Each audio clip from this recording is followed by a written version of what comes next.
No one helped the Japanese billionaire, until the black waitress greeted him in Japanese. The rain fell in thin silver threads outside the tall glass windows of the luxury hotel restaurant in downtown Chicago, blurring the city lights into trembling reflections on the marble floor. Inside, the atmosphere was warm, polished, and exclusive, the kind of place where quiet wealth announced itself through tailored suits, restrained laughter, and the soft clink of crystal glasses. At the far end of the dining hall, just inside the vast revolving door, stood an elderly Asian man in a simple charcoal coat and worn leather shoes, water dripping from the edge of his umbrella onto the carpet. His hair was silver, neatly combed, his face lined with age and travel, and his posture carried a careful politeness, as if he did not wish to disturb anyone. He waited, politely clearing his throat once, then again, but no one approached. Hostesses glanced at him and quickly turned away, assuming he was lost, or worse, assuming he did not belong. Well-dressed businessmen brushed past without a second look. A young couple whispered and laughed, their eyes flicking toward him with faint irritation, as if his very presence disrupted the beauty of the room. The man adjusted the strap of his small travel bag and looked around with quiet patience, unaware, or perhaps fully aware, that he was being judged by the modesty of his appearance. What none of them knew was that this unassuming traveler was one of the richest men in Japan, a man whose companies powered cities, whose decisions moved billions, and whose name commanded respect in boardrooms across continents. He had arrived alone, without assistance, without security, without announcement, because he wished to observe, not to be served. He wished to see how the world treated a man stripped of visible status. Minutes passed, then more. His legs grew tired, but he did not complain. The staff remained deliberately blind. Only the hum of conversation and the aroma of expensive food filled the air, wrapping around him like a barrier he was not permitted to cross. In the far corner of the room, a young black waitress watched the scene unfold while balancing a tray of steaming plates in her hands.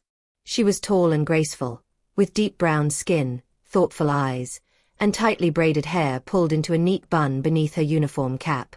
Something about the way the man stood, so still, so patient, so alone, caught her attention. While others saw inconvenience, she saw dignity. As she finished serving a table, she noticed the man bow his head slightly in thanks to another guest who brushed past him without apology. It was in that moment, as she moved closer, that she decided to step beyond the invisible line everyone else had drawn. The waitress approached him with a gentle smile that carried both warmth and courage, the kind that did not beware of social boundaries. Her voice was soft yet clear as she spoke the words that would ripple through the air like a sudden hush. "Irasemase, welcome," she said, in flawless Japanese. The man's eyes lifted in quiet surprise, widening just enough to reveal the depth of his astonishment. For the first time since entering the restaurant, someone had truly seen him. He straightened slightly and returned the greeting with a respectful bow, his voice steady and calm as he replied in his native tongue. Around them, heads turned. The staff who had ignored him moments earlier now paused, startled by the unfamiliar language and the sudden shift in attention. The manager, a sharp-suited man with an expression permanently trained into polite authority, looked up from the reception desk with confusion. The billionaire thanked the waitress for her kindness, explaining that he had been waiting for assistance to find his reserved table.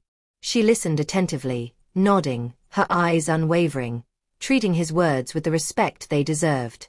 Without hesitation, she took his umbrella, offered him a clean napkin to dry his hands, and guided him toward the front of the restaurant. The whispers grew louder. The manager quickly checked the reservation system, irritation flickering across his face as he prepared to dismiss the man yet again, until he read the name. His expression changed instantly, draining of color, then filling with a strained, fabricated smile. The name on the reservation was one known in the global financial world, a quiet titan whose investments stretched across energy, technology, real estate, and transportation. The manager stumbled over his own words in an attempt at apology, suddenly eager, suddenly attentive. Chairs were pulled out. Staff members who had deliberately looked away now hovered anxiously with menus and water glasses in hand. The man observed all this with calm detachment. He did not rebuke them. He did not expose their earlier neglect. He simply allowed the waitress to guide him to his table. As she helped him into his seat, he thanked her again in Japanese, his tone warm but unwavering. She blushed slightly, unaccustomed to such formal gratitude from a guest. To her, he was just a traveler who had been treated unfairly. To the rest of the room, he now radiated an aura of silent power that made every movement careful, every word measured. Throughout the service, the staff moved with exaggerated politeness. The man ordered simply, tea, steamed fish, rice, nothing extravagant. He spoke little and observed everything. He noticed how the manager stood too close, how apologies came too late, how fear quickly replaced indifference when wealth revealed itself. Yet his attention returned again and again to the waitress with a quiet grace, the one who had shown him respect before knowing who he was. As the evening deepened and the rain softened against the windows, the restaurant returned to its rhythm, though an undercurrent of tension lingered in the air. The billionaire sipped his tea thoughtfully, watching the waitress as she moved from table to table, balancing trays with effortless precision, her expression calm despite the weight of work she carried. When she returned to check on him, he asked gently, still in Japanese, where she had learned the language. She hesitated for a moment before answering, surprised yet pleased that he had noticed. She explained that her grandmother had been a war refugee who found work in a small Japanese neighborhood decades ago, and growing up, she had learned the language from the elders who treated her like family. It was a language of survival, of stories, of warmth during cold years. The man listened intently, his eyes reflecting both respect and nostalgia. He told her quietly that her pronunciation was better than many native speakers he had met abroad. For the first time that night, she laughed, a soft sound that carried genuine pride. The connection between them felt strange yet natural, two strangers linked by words that had crossed oceans and histories. When the meal ended, the man asked for the bill without ceremony.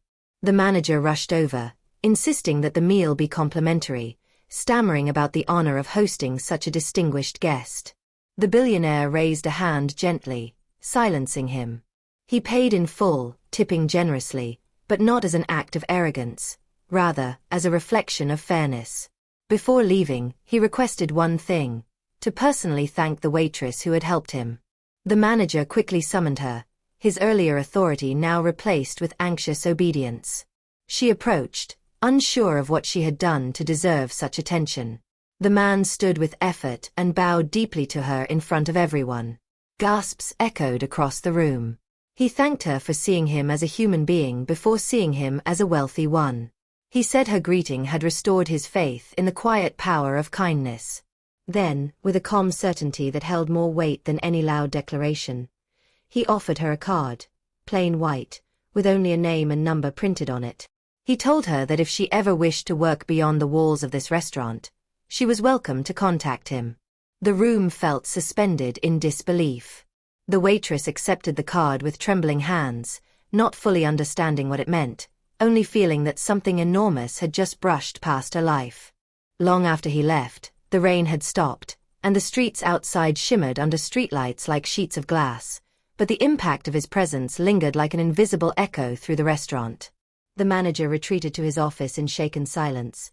The staff whispered among themselves with a mixture of awe and discomfort, and the young waitress stood still for several seconds, staring at the small white card as if it were heavier than it looked.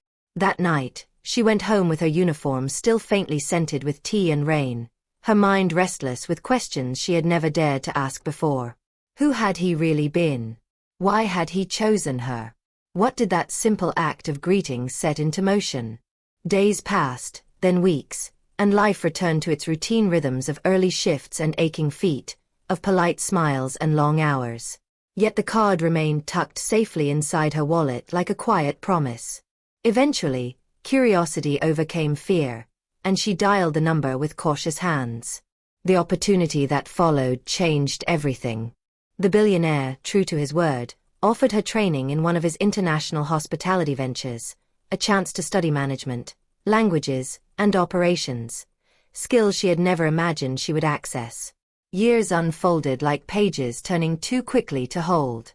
She traveled across oceans she had only seen in pictures, learned not only Japanese but Korean and Mandarin, studied finance and leadership under mentors who saw her potential long before she saw it herself.